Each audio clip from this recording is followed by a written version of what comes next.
mengefisienkan waktu, kita akan lanjutkan dulu ke pembicara yang kedua, yaitu tentang kajian sifat elastisitas bahan melalui percobaan hukum Hooke. Kepada Bapak Dr. Esmar Budi, MT, waktu dan tempat saya serahkan. Ya, baik. Terima kasih Pak Moderator, Bapak Laki Andre Sanjaya, MPD. Bismillahirrahmanirrahim. Assalamualaikum warahmatullahi wabarakatuh. Waalaikumsalam. Waalaikumsalam warahmatullahi wabarakatuh. Ya, sebelumnya saya menyampaikan. Oh ya, baik. Ya. Oh, mohon maaf. Ini.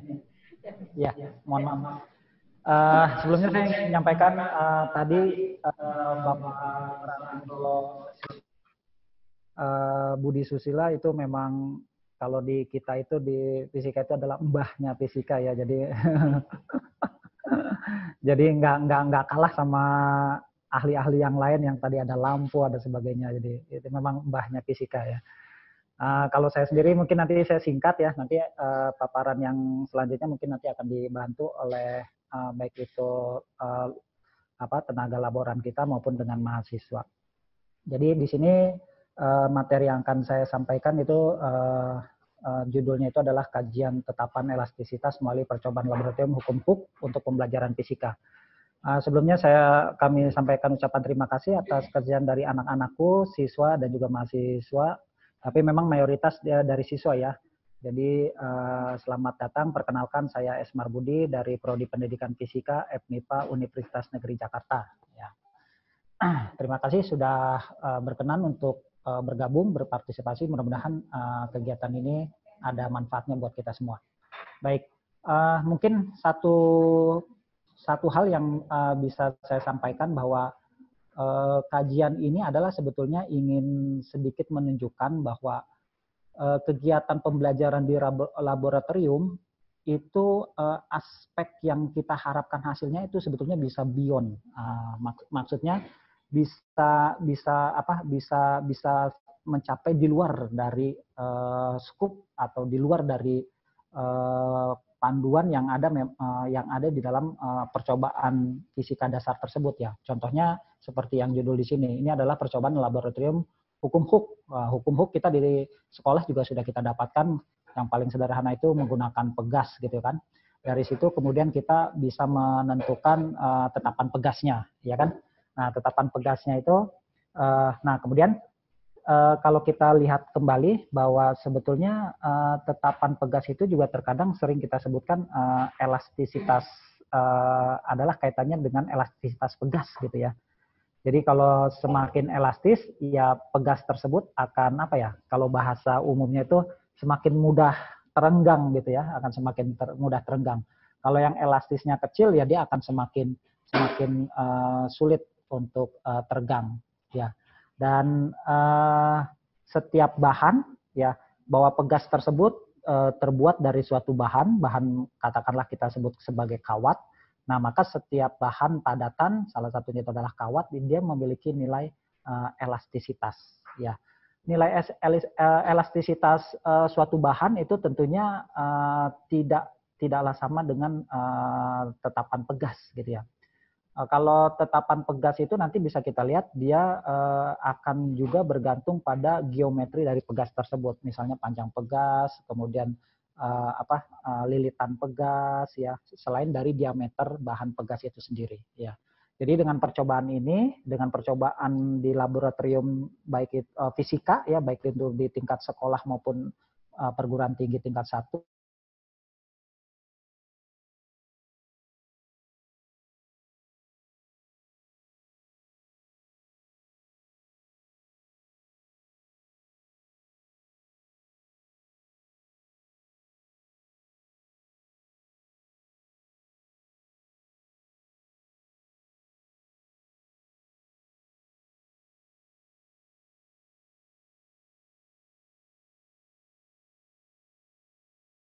bisa menentukan berapa tingkat elastisitas dari bahan padatan, satu padatan gitu ya. Nah, ini kajian saya langsung ini kira-kira di sekolah juga mungkin sudah oleh, oh mohon maaf ya, ini bisa per slide ya. Gimana itu?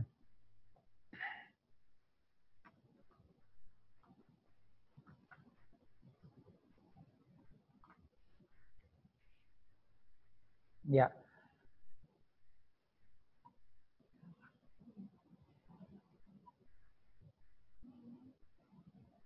Ya, ini. Iya, ini PDF ya. Ya baik. Yang file PPT-nya tadi ada bermasalah, saya nggak bisa nggak bisa buka, jadi yang ada di PDF-nya, mohon maaf. Tapi nanti bahan dari paparan ini nanti akan bisa anak-anakku ambil itu di LMS Pengabdian Masyarakat kita, yang alamatnya mungkin sudah bisa kalian peroleh, nanti bisa di download juga diambil ya. Nah ini kalau hukum Hooks ini kita lihat dari persamaan 1 ya, percobaan sederhananya seperti ini ya. Dari percobaan ini kita bisa menentukan berapa nilai tetapan pegas ya, berapa nilai dari suatu tetapan pegas. Hasil percobaan juga kita bisa melihat bagaimana diameter pegas ya, diameter lilitan maupun jenis kawat tentunya juga itu berpengaruh pada nilai dari tetapan pegas tersebut. Nah, di sisi lain kalau sifat elastisitas suatu bahan secara umum itu nanti ditentukan oleh yang kita kenal dengan modulus Young, mohon maaf. Ya, kira-kira ini tetap ya. Modulus Young ya. Dan sebetulnya penentuan dari tetapan elastisitas yang dinyatakan dengan modulus Young itu adalah ditentukan oleh nilai tegangan dan regangan ya. Tegangan dan regangan itu sebetulnya adalah turunan dari hukum Hooke tersebut. Hubungan antara tegangan regangan itu merupakan turunan dari hukum Hooke ya, antara tadi besaran gaya yang diberikan dengan pertambahan panjang pegas ya. Itu turunannya akan diperoleh suatu besaran yang disebut sebagai hubungan antara tegangan regangan yang di mana tegangan itu didefinisikan dengan gaya persatuan luas. Persatuan penampang luas ini artinya penampang luas dari bahan padatan tersebut ya, yang diberikan gaya dalam arah aksial gitu ya. Seperti ini. Kemudian ada hukum fisika itu menyatakan ada aksi, ada reaksi. Jadi kalau kita berikan gaya, ya, kalau di hukum Hooke, kalau kita berikan gaya maka akan ada pertambahan panjang. Kalau dinyatakan dalam tegangan regangan, kalau kita kasih tegangan maka akan ada regangan. Nah, hubungan kesetaraan, hubungan proporsional antara tegangan dengan regangan itu nanti dinyatakan dengan yang kita kenal sebagai modulus elastisitas yang disimbolkan dengan Y besar. Beberapa textbook mungkin dinyatakan dengan E besar, tapi ada juga yang menyatakan dengan Y besar seperti ini. Ya. Nah, kalau kita lihat perumusannya, maka bagaimana kaitan antara tetapan pegas dengan modulus elastisitas tersebut? Ini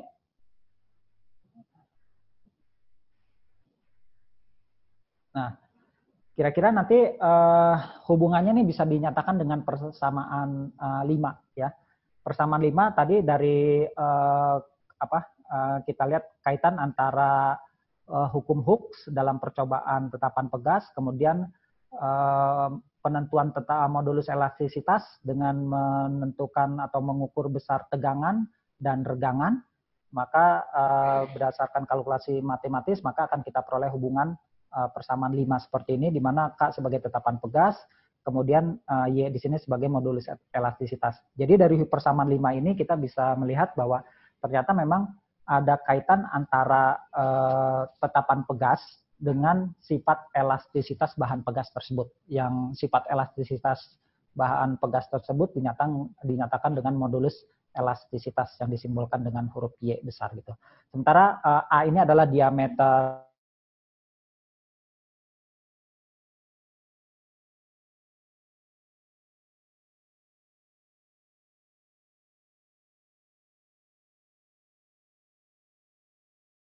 penampang. Kita percobaan sederhana yang mencoba mengkaitkan dengan sifat aplikasi, ya saya sering menyebutkan sifat aplikasi dari suatu bahan, khususnya bahan padatan itu adalah sifat elastisitas. tentunya memang harus ada beberapa faktor koreksi. Salah satu faktor koreksi yang nanti kita saudara bisa baca dari kajian pustaka, bahwa ternyata hubungan koreksi, salah satu faktor koreksinya itu hubungan antara nilai tetapan pegas dengan modulus elastisitas itu dinyatakan dengan gini, dengan persamaan ini. Ya, persamaan ini nanti melibatkan diameter kawat pegas, ya, kemudian n sebagai jumlah lilitan, ya, kemudian pi sebagai mohon maaf, ya, pi ini sebagai diameter dari pegas, ya, diameter luar dari pegas. Ya, kalau pegas itu kan dia ada lilitan-lilitan, ya, misalnya dia berbentuk silinder gitu, lingkaran, maka diameter lingkaran D. Sementara kalau D kecil itu adalah D kecil di sini adalah diameter kawat pegasnya, ya. Sementara ini new ini seperti huruf V, tapi ini new itu adalah nisbah atau rasio dari Poisson, yang ini bisa kita lihat dari literatur. Ini misalnya ini ada contoh-contoh nilai modulus elastisitas dengan rasio Poissonnya. Ini saya ambil dari rujukan untuk bahan-bahan aluminium, kemudian brass, ya, brass itu kuningan, ya, kemudian tembaga, magnesium, nikel, baja, titanium dan sebagainya, ya. Ini dengan nilai modulus elastisitasnya dinyatakan dengan besaran Pascal ataupun dengan PSI, ya. Ini besaran rasionya, ya. Jadi dengan data-data seperti ini, maka ini nanti kita bisa gunakan dengan melakukan satu percobaan hukum Hooke, ditambahkan dengan data-data yang ada di sini, kemudian nanti kita bisa tentukan berapa nilai elastisitas atau modulus elastisitas dari kawat pegas tersebut, gitu ya. Nah, ini kemudian percobaannya kira-kira seperti ini, ya. Ini percobaan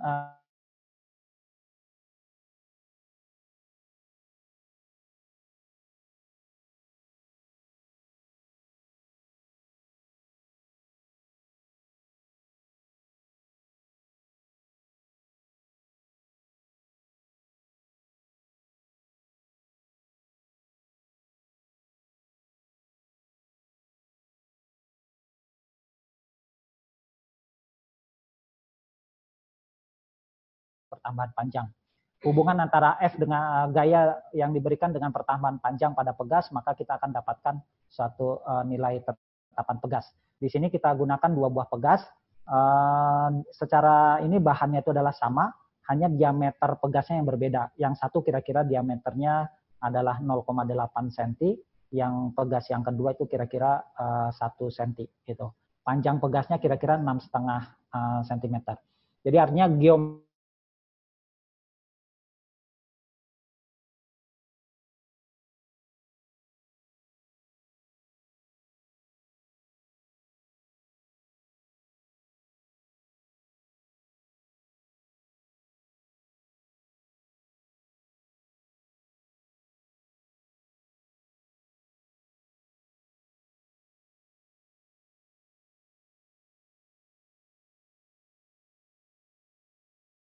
dari bahan pegas yang kita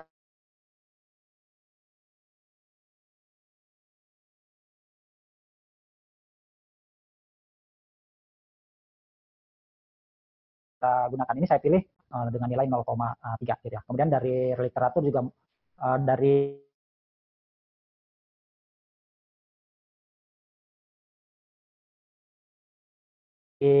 literatur pegas itu, oh maaf ya, kalau dari literatur yang untuk bahan baja itu kira-kira modulus elastisitasnya itu adalah sekitar 207.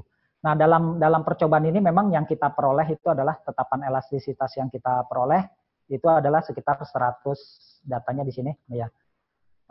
Untuk yang pegas satu kira-kira dia dapat 124, ini 128. Ya, ini memang kalau dilihatnya Pak, kok beda banget ya. Ini memang ada beberapa besaran yang kita uji cobakan besaran-besaran itu dengan dengan prediksi, gitu ya. Artinya gini, kalau ingin mengetahui bahan apakah dari pegas tersebut, maka memang kita perlu melakukan karakterisasi tambahan, ya. Misalnya kita perlu mengetahui sebetulnya komposisi bahan pegas itu tersebut apa, agar supaya kita betul-betul bisa memastikan sebetulnya jenis-jenis kawat dari pegas itu apa gitu ya. Tapi prinsipnya gini, dari hasil percobaan nilai modulus elastis yang diperoleh itu ordernya adalah ratusan gigapascal. Kalau kita bandingkan dengan literatur, maka ordernya sebetulnya adalah seorder dengan bahwa kalau untuk baja itu kira-kira ratusan order pascal. Kemudian yang kedua, memang yang menentukan sekali itu adalah geometri dari kawat itu tersebut gitu ya. Jadi memang pengukuran dari diameter maupun terutama diameter dari bahan kawat tersebut dan juga tentunya jumlah lilitan itu memang harus betul presisi gitu ya. Sehingga hasil yang kita peroleh tentunya akan lebih mendekati dengan yang sebenarnya gitu ya. Nah, namun demikian kalau dari hasil yang kita peroleh ini secara tidak langsung ini menunjukkan bahwa dengan melakukan percobaan sederhana ya, dengan melakukan percobaan hukum Hooke, kemudian kita tambahkan dengan data-data tambahan tadi, khususnya terkait dengan satu geometri dari bahan pegasnya, geometri tadi jumlah lilitan, diameter kawat pegas ya, kemudian panjang pegasnya juga ya. Kemudian juga data yang kedua ya tentunya itu adalah jenis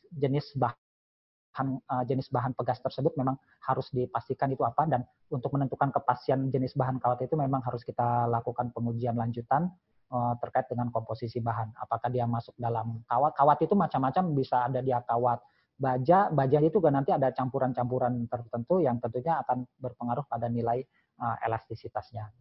Namun demikian hasil dari ini sebetulnya hanya menunjukkan bahwa dengan percobaan sederhana kita bisa memprediksi atau mendekati atau memperkirakan ini berapa nilai elastisitas dari kawat tersebut ya. Baik, itu mungkin yang bisa disampaikan untuk kali ini. Kemudian mungkin saya minta izin nanti untuk sedikit diteruskan. Dalam kegiatan pelatihan ini selain pemberian materi, nanti juga kita akan ada pemberian tugas. Namun demikian tugas yang kita berikan itu memang nanti melihat kondisi yang ada. Yang nanti akan kita berikan itu adalah nanti katakanlah kita bisa melakukan percobaan hukum Hooke ya untuk menentukan tetapan pegas dengan menggunakan suatu simulasi ya. Yang selama ini yang sering digunakan salah satunya itu adalah PET gitu ya. Nah, nanti kita bisa lihat kita bisa coba lakukan pengambilan data dengan menggunakan PET. Kemudian kalau misalnya nanti ada data-data bisa kita simulasikan dengan tambahan data tadi, katakanlah geometri dari pegas ditambahkan dengan jenis kawat pegas tersebut, sehingga kita bisa melakukan satu prediksi berapa nilai elastisitas dari pegas tersebut. Baik, mungkin mohon izin ini ada dari mahasiswa kita juga dengan Ibu Rahma yang akan menjelaskan tambahan terkait dengan percobaan laboratorium, baik itu di laboratorium media pembelajaran fisika maupun nanti dengan menggunakan PET ya. Mungkin silakan Bu. Ya. Ya. Halo, assalamualaikum warahmatullahi wabarakatuh. Waalaikumsalam warahmatullahi wabarakatuh. Waalaikumsalam. Masih pada semangat nggak nih? Kok kelihatannya udah pada lemes banget? Masih, Kak. Masih. Gimana sekolah virtualnya?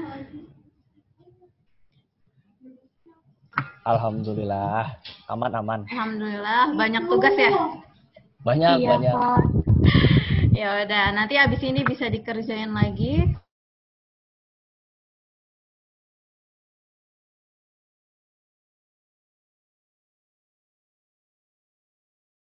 Soalnya saat ini panggilnya terserah ya, senyamannya aja. Kali ini aku bakalan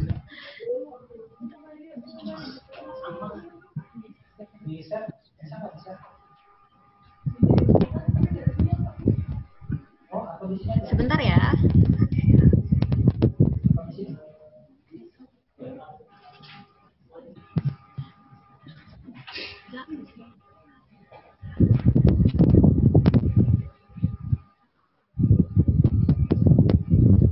Oke.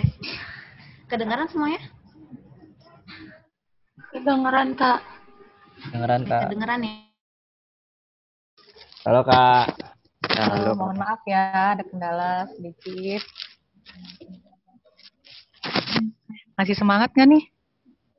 Alhamdulillah masih. Masih ya. Oke, di situ udah kelihatan ya? Udah kelihatan belum di layar masing-masing? Udah Sudah. kelihatan? Sudah, Kak. Oke.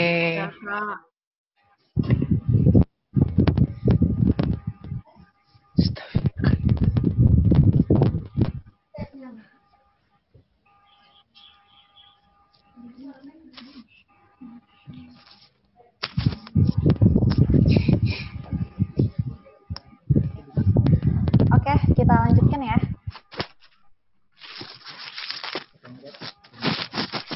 Tes? Ada. Oke. Sekarang kita lanjutkan ya ke simulasinya. Kan dikarenakan kalian sekarang itu sedang berada di kelas virtual, di mana kalian nggak bisa ke sekolah, nggak bisa melakukan pembelajaran seperti biasa. Biasanya kalau misalnya di sekolah normalnya kalian untuk pembelajaran mengenai elastisitas bahan dan hukum, biasanya kalian tuh ada di kegiatan ke laboratorium nih, pastikan ke laboratorium sama teman-teman, yaitu sebuah laboratorium virtual yang bisa kalian lakukan untuk bereksperimen sendiri nih. Jadi walaupun misalnya nanti guru kalian itu tidak menjelaskan secara menjauh, tapi kalian masih punya jiwa-jiwa untuk bereksperimen sendiri nih, dengan pemikiran kritis, kok Kak bisa sih itu seperti itu, ini tuh dari mana Kak, kayak gimana, kayak gitu. Nah kalian bisa nih pakai media virtual pet, kayak gitu. Gimana caranya? Yang kalian butuhkan cuman ponsel ataupun laptop sama koneksi internet, kayak gitu. Nah kalau misalnya kalian tinggal buka di situs pet, nanti dia bakalan keluar. Nah, di sini nih, di Free Online Physics. Jadi di sini nggak cuma fisika doang, tapi juga ada kimia, biologi, sama pelajaran-pelajaran yang lainnya. Nah, karena sekarang itu pembahasannya mengenai materi elastisitas bahan, jadi coba nih kita buka petnya, terus kita cari deh. Kalian kalau misalnya buka di laptop mungkin bisa nih ikutan sama aku untuk simulasi petnya. Nah, kita lihat di sini LKPD-nya itu ada LKPD sederhana yang bisa kalian ikutin langkah-langkahnya. Nah, di sini yang pertama itu di sini ada 4 percobaan. Yang pertama itu adalah LKS-nya untuk sifat-sifat elastisitas bahannya. Nah, kalian kan tadi udah dijelasin sama Pak Ismar mengenai apa itu tegangan, regangan, modulus yang itu apa sih? Nah, sekarang coba nih kita analisis dari percobaannya langsung, biar kalian bisa ngelihat secara langsung apa sih tegangan itu kayak gimana sih Kak, regangan itu kayak gimana, kayak gitu. Nah, ini bisa memakai media virtual pet itu sendiri. Nah, di sini kita bisa lihat nih, apa nih tujuannya? Tujuannya itu percobaan ini diharapkan siswa dapat menentukan modulus yang suatu bahan. Tadi modulus siangnya itu apa? Masih ada yang ingat nggak modulus siangnya itu apa? Ayo, masih ada yang nggak ingat nggak tuh modulus siangnya itu apa? Yang tadi biasanya kalau di simbolnya itu E besar.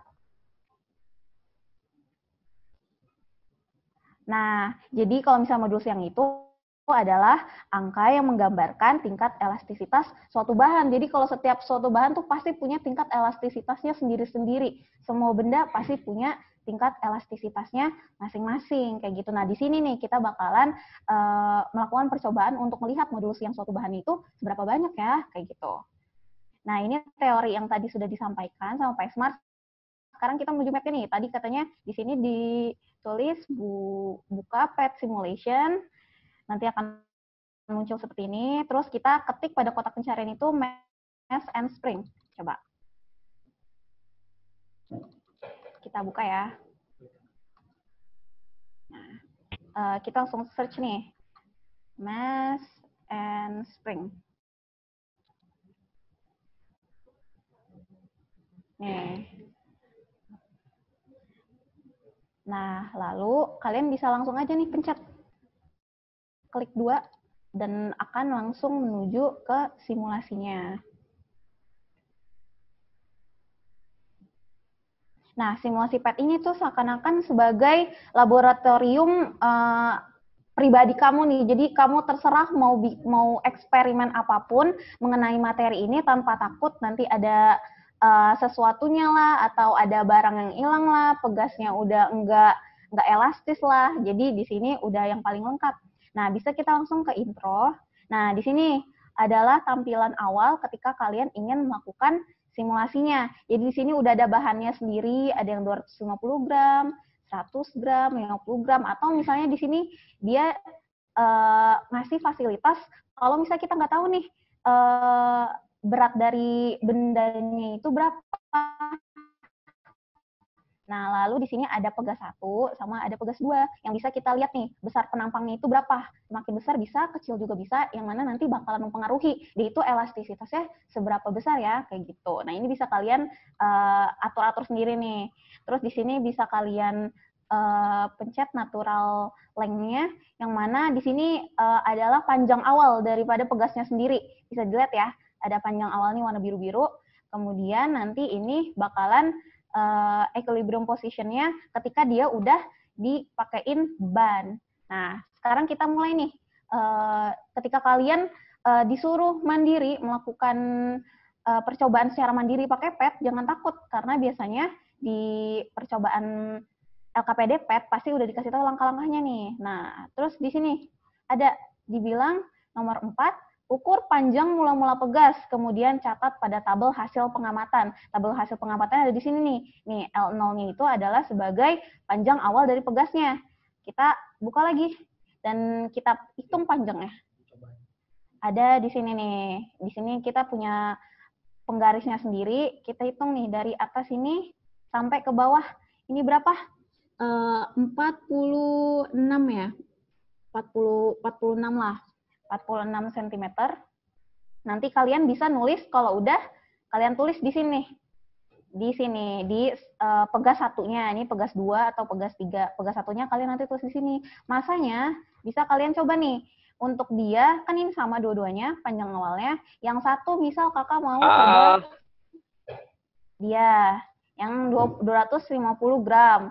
Sedangkan yang sini 100 gram. Nah, ini nanti kalau misalnya dia berhenti, dia akan menciptakan pertambahan panjang yang signifikan nih. Bisa kita berhenti ini nih. Nah, ini bisa kelihatan nih, di equilibrium position-nya, dia udah kelihatan kalau misalnya ada pertambahan panjang, yang mana kalau masanya itu lebih banyak, dia pertambahannya itu lebih panjang daripada yang masanya lebih kecil, kayak gitu. Nah, nanti kita juga bisa lihat hasilnya itu, ketika sudah tahu pertambahan panjangnya, kita lihat dari penggarisnya nih. Penggarisnya ini kita bisa lihat perbedaannya itu berapa. Nanti kita akan masukkan kembali ke tabelnya. Jadi masanya tadi bisa kalian tulis, terus pertambahan panjangnya juga. Nah, gayanya juga. Gayanya nanti bisa kalian masukkan kembali, kayak gitu. Nanti kalau misalnya kalian sudah menemukan variabel-variabel yang ingin kalian temukan dari simulasi tersebut, kalian bisa mencari tegangannya, regangannya, yang mana nanti kalian bisa endingnya untuk mencari modulus yang secara tepat, kayak seperti itu. Dan nanti setelah kalian menemukan angka-angka yang ingin kalian temukan di dalam sini, kalian bisa menjawab pertanyaan-pertanyaan yang ada di bawah, yang mana bersangkutan dengan simulasi yang sudah kalian lakukan, seperti pengertian tegangan, regangan, dan modulus elastisitas. Terus nanti kalian harus menentukan nilai modulusnya berapa. Terus nanti kalian harus menggambarkan grafik. Jadi grafiknya itu kalian lihat nih dari modulusnya, grafiknya seperti apa bentuknya. Nanti kalian jelaskan, misalnya nanti grafiknya itu ke atas atau signifikan ke bawah atau seperti apa. Nah, nanti akan kalian endingnya memberikan kesimpulan seperti itu. Nah, di sini di LKPD sederhana ini nggak cuman buat nyari sifat-sifat elastisitas bahan, tetapi kalian juga bisa untuk simulasi hukum-huknya. Nanti kalian bisa baca di sini hukum-huknya, kalian ikutin langkah-langkahnya, nanti kalian isi hasil analisis datanya, jawab pertanyaannya, nanti kalian akan dapat kesimpulannya. Secara nggak langsung, simulasi ini itu akan mengajarkan kalian untuk menemukan sendiri nih rumus yang ada di elastisitas bahan dan hukum Hooke. Jadi kalian tuh nggak perlu bertanya-tanya, Pak itu rumusnya dari mana? Kenapa bisa kayak gitu Pak rumusnya? Kayak gitu. Nah, jadi kalian bisa menemukan sendiri nih dari mana itu semua. Jadi rasa haus akan penasaran kalian dengan pengetahuan ini bisa tersalurkan meskipun kalian cuman sendirian di rumah, cuman yang penting ada koneksi internet, kalian tetap bisa belajar secara mandiri. Seperti itu. Oke, terima kasih atas perhatiannya teman-teman semua. Belajar yang semangat ya, meskipun pandemi. Dari saya, kurang lebihnya mohon maaf. Wassalamualaikum warahmatullahi wabarakatuh.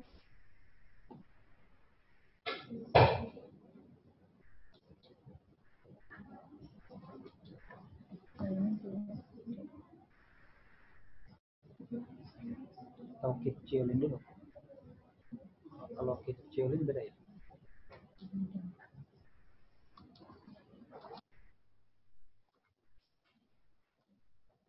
Gitu ya. Boleh kecilin dulu, boleh. Kecilin dulu. Kecilin tapi mana? Ini. Kalau nggak salah udah di nggak kecilin.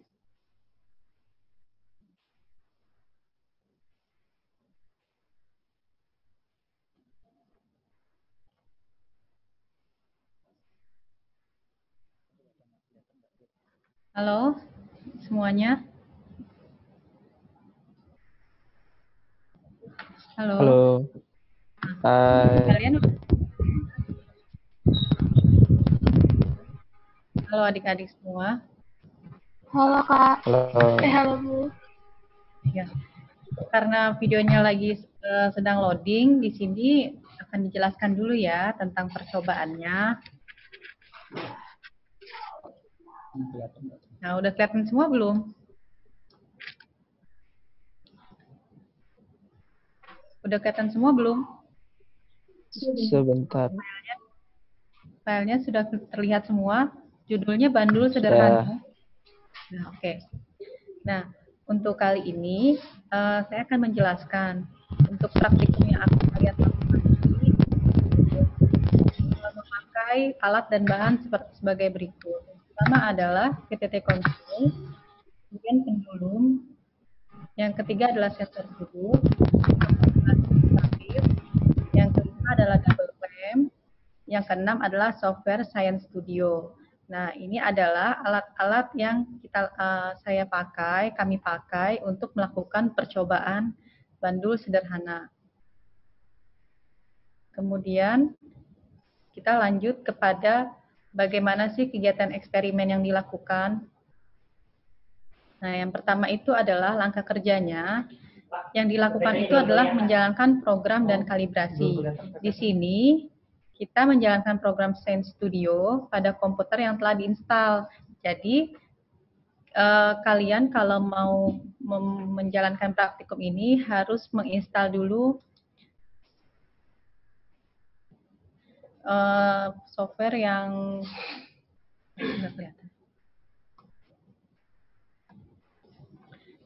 yang sudah terinstall di komputer.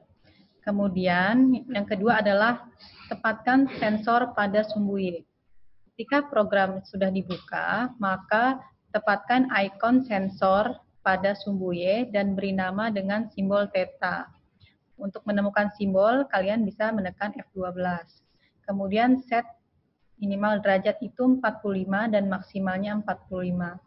Kemudian menempatkan waktu di sumbu X.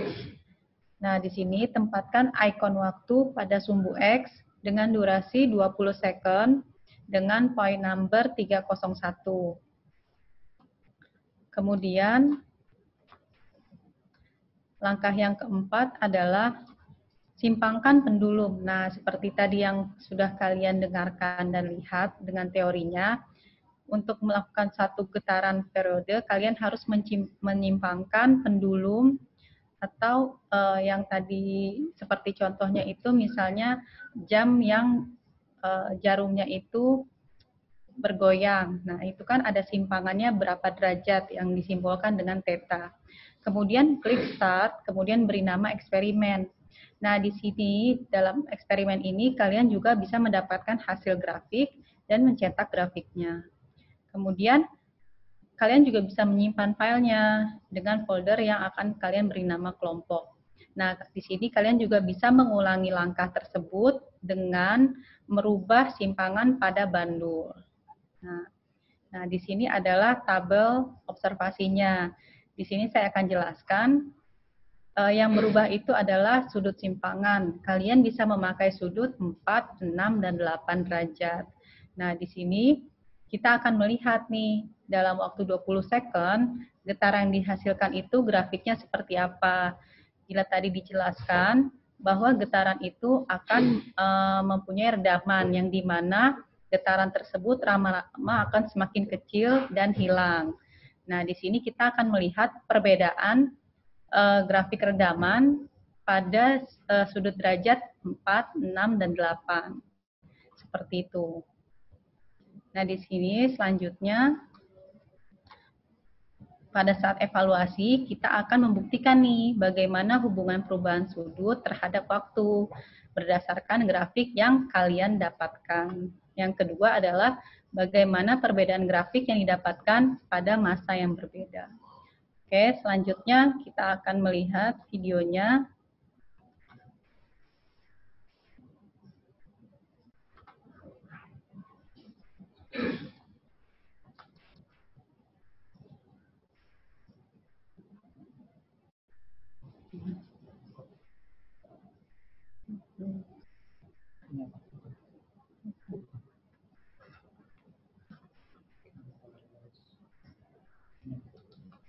Di schedule itu masih ini.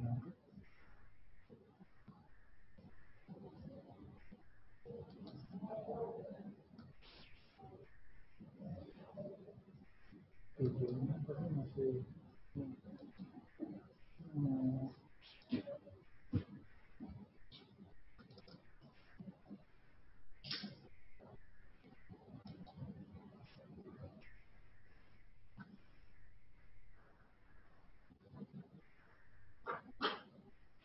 Halo, semuanya masih tergabung? Masih Kak. Iya, ini mohon maaf sekali ada permasalahan teknis yang terlalu besar, jadinya butuh waktu untuk membuka video tersebut. Sekarang sedang diusahakan dulu. Kita akan buka videonya.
Kemudian, dan yang ketiga, kameramen Siva. Oke, kalau begitu kita langsung ke pengenalan A dan bahan. Let's go.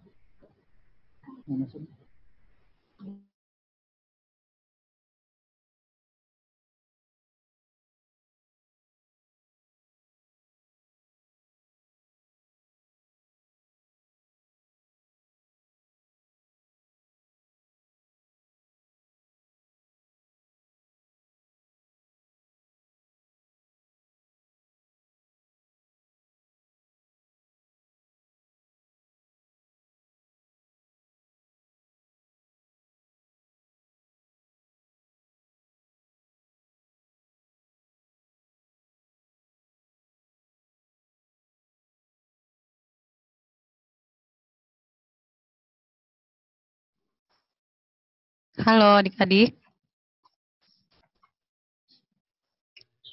Halo. Halo adik-adik.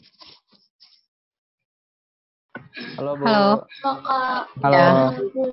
Ya, kita mulai lagi ya. Tadi terputus.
Kemudian lepaskan.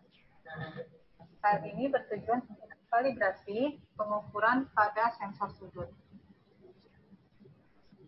Sebelum kita menentukan simpangan sudut, pastikan sensor sudut telah berada di posisi 0, seperti ini. Kemudian kita lihat panjang pendulum sepanjang 57 cm. Setelah dalam keadaan diam dan posisi pendulum di tengah-tengah seperti ini pada posisi 0, baru kita simpangkan pendulum sebesar 7 derajat.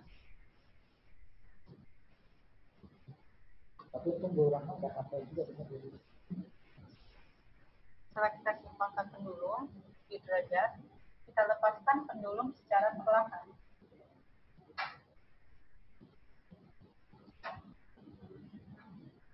Pada tampilan monitor, lalu kita klik tombol hijau, kemudian klik Start, maka kita akan melihat kelajuan osilasi gerak harmonis pada 20 second. Pada sumbu Y adalah besaran simpangan yang telah kita atur sebesar 7 derajat. Pada sumbu Y adalah waktu untuk melakukan gerak harmonis sebesar 20 second. Lalu kita klik tombol panah bawah pada tombol P, kemudian kita klik link, kemudian kita lihat grafik yang garisnya tidak putus-putus, maka akan terlihat gambar grafik seperti berikut. Di samping kita dapat mendapatkan grafik seperti gambar berikut, kita juga dapat mengetahui tabel yang kita dapatkan dari percobaan osilasi harmonis. Datanya seperti berikut, di sini ada waktu, second, lalu simpangan dengan besaran sudut. Di sini kita bisa melihat pada waktu sekian, maka kita dapatkan simpangan sekian pula. Di sini kita mendapatkan sebanyak 334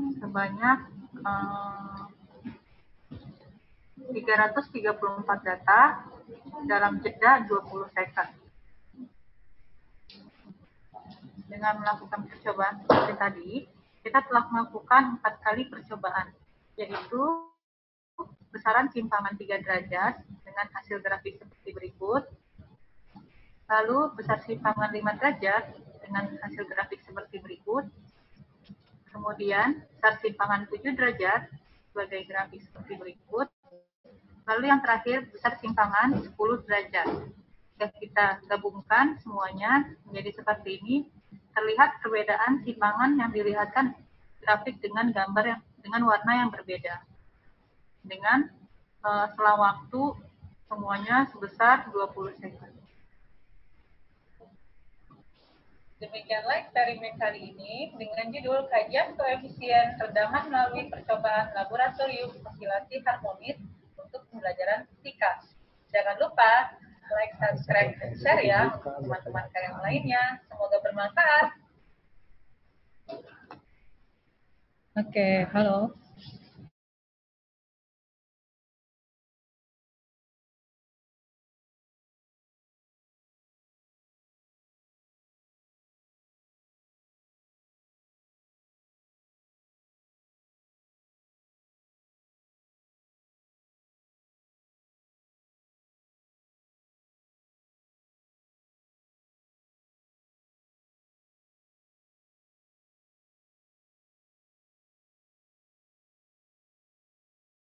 Benda tersebut kembali pada posisi semula, seperti itu. Misalnya kalian getarkan karet, maka dia akan berosilasi, yang kemudian selama beberapa waktu kemudian dia akan ke posisi semula, seperti itu. Oke semua, masih semangat ya hari ini ya. Nanti kalian bisa melanjutkan pembelajarannya di halaman e-learning dari fisika yang akan dikirimkan oleh email ke akun masing-masing atau ke email masing-masing. Sekian penjelasan dari saya. Jika ada kesalahan mohon maaf. Wassalamualaikum warahmatullahi wabarakatuh. Waalaikumsalam warahmatullahi wabarakatuh.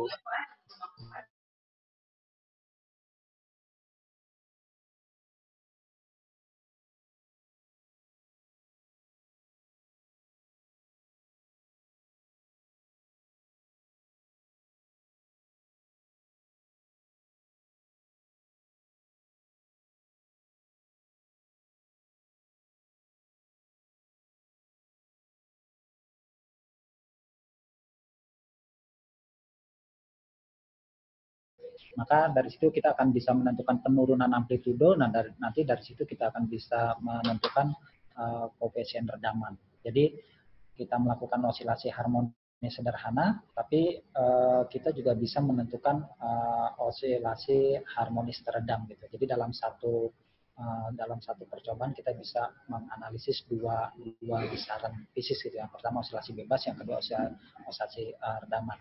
Hanya memang kalau untuk memudahkan untuk proses untuk menganalisis osilasi teredam itu kita membutuhkan bantuan perangkat ya katakanlah tadi komputer ataupun sensor dan sebagainya sehingga kita bisa memplot simpangan terhadap waktu dengan waktu yang akan cukup lama. Kalau di lab kita itu terlihat kalau kita lakukan percobaan di atas 10 detik aja ya, itu kelihatan simpangannya itu ada sedikit menurun. Nah dari situ kemudian kita bisa modelkan, simulasikan plot penurunannya secara eksponensial. Nah, nilai eksponensialnya itu nanti merupakan koefisien redaman dari osilasi tersebut ya. Jadi dua percobaan tadi yang elastisitas dan redaman itu kita katakan sebagai bahan kajian yang memang melebihi dari ekspektasi yang kita. Jadi artinya dengan percobaan yang sederhana kita bisa menganalisis besaran-besaran lain fisis gitu. Ya kita bisa menganalisis ya tentunya nilainya mungkin katakanlah masih prediksi atau pendekatan ya. Kalau nanti untuk menghasilkan yang akurasi dan sebagainya ya tentunya butuh besaran-besaran lain yang memang kita kita tetapkan gitu atau kita ukur terlebih dahulu. Ya. Mungkin itu aja tambahan dari saya terkait dengan materi ini. Mungkin saya kembalikan ke Pak Moderator, Pak Lari, silakan Pak. Baik, terima kasih Pak Esmar, Pak Agus, atas paparannya.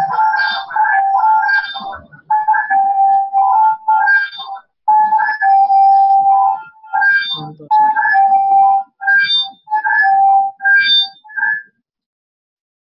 Oke. Baik. Ya, ini ada pertanyaan dari adik-adik kita. Sebentar, saya tampilkan. Nah, ini pertanyaan yang pertama. Dari Zafira. Terkait dengan pegas. Oh, berarti ini ke pemaparan Pak Esmar. Jumlah lilitan pegas apakah harus 90 atau 110 lilitan atau bebas agar bisa menghitung modulus elastis?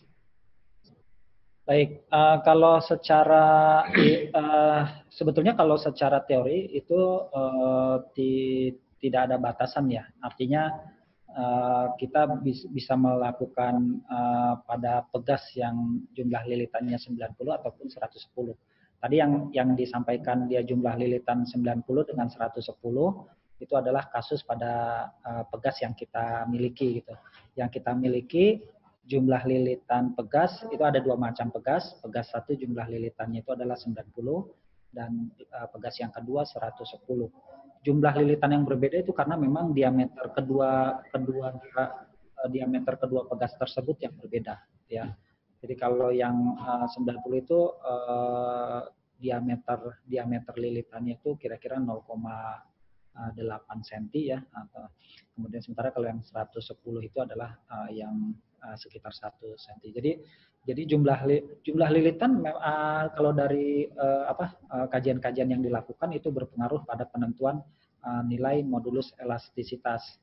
Tapi apakah harus 90 dan 110 ya tidak. Jadi sebetulnya bisa yang sama yang saat ini sudah kita lakukan itu yang 90 dan 110.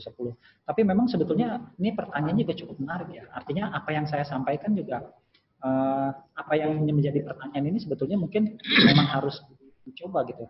Apakah kalau misalnya 1000 lilitan apakah memungkinkan apa tidak? Nah, itu akan sangat menarik. Tapi memang kalau secara teori kalau semakin banyak lilitan, semakin banyak jumlah lilitan berarti kan panjang pegas akan semakin besar ya. Panjang pegas akan semakin besar ya tentunya nanti dibutuhkan katakanlah beban yang cukup besar juga sehingga kita bisa menentukan berapa nilai pertambahan panjangnya dan sebagainya. Jadi faktornya kalau kita merubah jumlah lilitan ya tentunya akan merubah juga katakannya berapa pertambahan panjang pegas tersebut setelah diberi beban gitu ya. Tapi sampai saat ini kami belum mengetahui apakah memang harus ada batasan minimum atau minimal. Tapi kalau secara teoritis sih sebetulnya tidak ada batasan ya. Kalau secara teoritis, tapi kalau secara eksperimen kemungkinan ada ya, kemungkinan ada batasan. Tapi menarik juga untuk nanti kita kajian. Kegiatan ini kan akan ada pertemuan lanjutannya lagi. Mungkin nanti bisa kita sama-sama diskusikan kembali. Kami juga nanti akan coba lihat apakah memang ada batasan jumlah lilitan atau tidak. Terima kasih untuk pertanyaannya. Oke, terima kasih Pak Esmar. Kemudian pertanyaan yang kedua. Nah, ini dari Ruben. Pertanyaannya adalah, Pak, kalau getaran pegas dilakukan di ruang hampa tanpa kontak dengan objek apapun, sehingga tidak bisa teredam oleh benda lain dan tidak ada gaya luar apapun, apa getarannya tetap berjalan?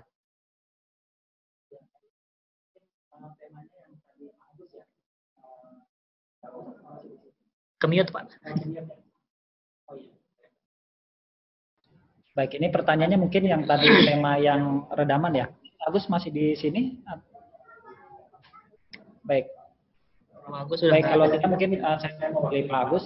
Jadi sebetulnya kalau getaran tersebut yang dilakukan di ruang hampa itu maka bisa kita prediksikan bahwa getarannya akan terus tetap berjalan. Jadi sebetulnya gini, getaran osilasi, saya selalu menyebutnya yang selama ini kita pelajari itu kita adalah getaran osilasi bebas. Getaran osilasi bebas itu membutuhkan satu kondisi di mana tidak ada faktor redaman sama sekali. Dan dalam keadaan hampa maka memang kita katakan tidak ada faktor redaman, sehingga kalau suatu sistem sudah bergetar maka dia akan terus bergetar gitu ya. Tidak akan pernah terjadi penurunan amplitudo dan seterusnya. Karena yang kita amati memang atau yang kita kaji ya, maka suatu sistem osilator sederhana misalnya seperti pegas, sistem pegas ataupun bandul itu seiring dengan bertambahnya waktu lama-lama dia kan akan berhenti ya. Nah dari situ dari kajian yang kita lakukan ya faktor yang membuat dia berhenti itu adalah karena adanya faktor gesekan, redaman yang dilakukan oleh udara sekeliling sistem tersebut, gitu. Sehingga dia akan berhenti. Kalau dia berada di ruang hampa, tidak ada faktor redaman, ya kita asumsikan tidak ada faktor redaman di ruang hampa, maka osilasi akan terus berlanjut tanpa terjadi pengurangan amplitudo ataupun energi osilasi. Ya mungkin itu saja. Oke. Ya. Masih ada Pak, satu lagi Pak. Masih dari Ruben juga, dan pertanyaan lanjutan sepertinya. Kalau semisal getarannya berhenti, konservasi energi getarannya dialihkan kemana? Ya, ya baik. Ya sebetulnya kan energi total itu adalah konstan ya. Dan bentuk energi itu kan ada macam-macam ya. Yang ya dalam sistem osilasi itu kan yang kita amati itu adalah energi mekanik ya. Dalam sistem suatu osilasi yang kita amati itu sebenarnya adalah energi mekanik. Sementara energi secara keseluruhan itu bukan hanya mekanik, ada energi panas ya, ada energi termal, dan listrik dan sebagainya. Jadi memang kalau misalnya sistem itu berhenti, energi totalnya bukan berarti nol. Tapi energi tersebut berubah menjadi bentuk energi lain yang akhirnya membuat energi sistem secara keseluruhan itu adalah tetap. Gitu. Ya.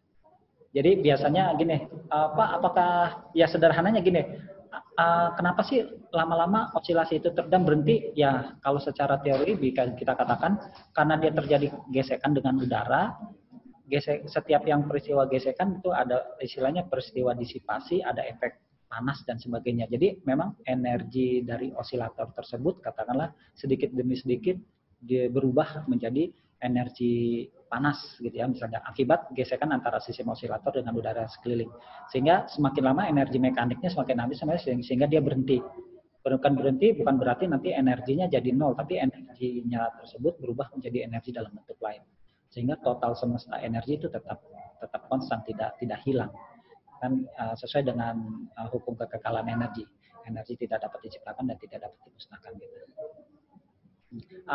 Apa sih energinya? Ya sampai sekarang pun kita selalu bilang energinya apakah hanya panas saja? Ya salah satunya. Terus bentuk energi apa lagi? Nah itu memang ya memang itu sebetulnya menarik kalau misalnya menjadi bentuk energi apa lagi. Nah itu memang memerlukan kajian-kajian yang lebih dalam apakah.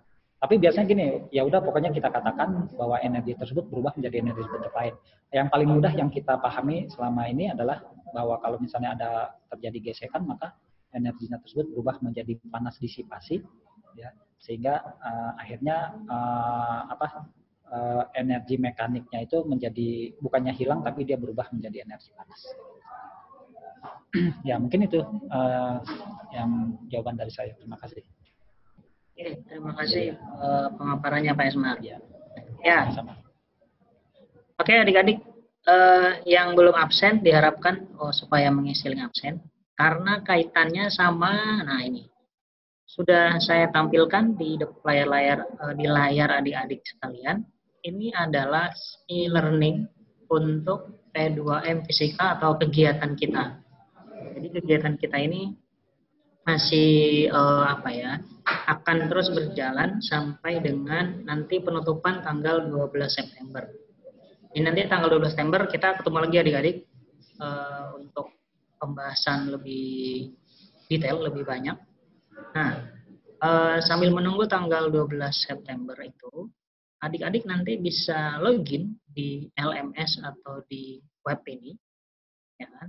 Kemudian adik-adik bisa masuk ke topik-topik yang kira-kira adik-adik ingin pelajari. Ada mikrohidro, ada astronomi, kemudian macam-macam lah di sini nanti bisa dilihat-lihat.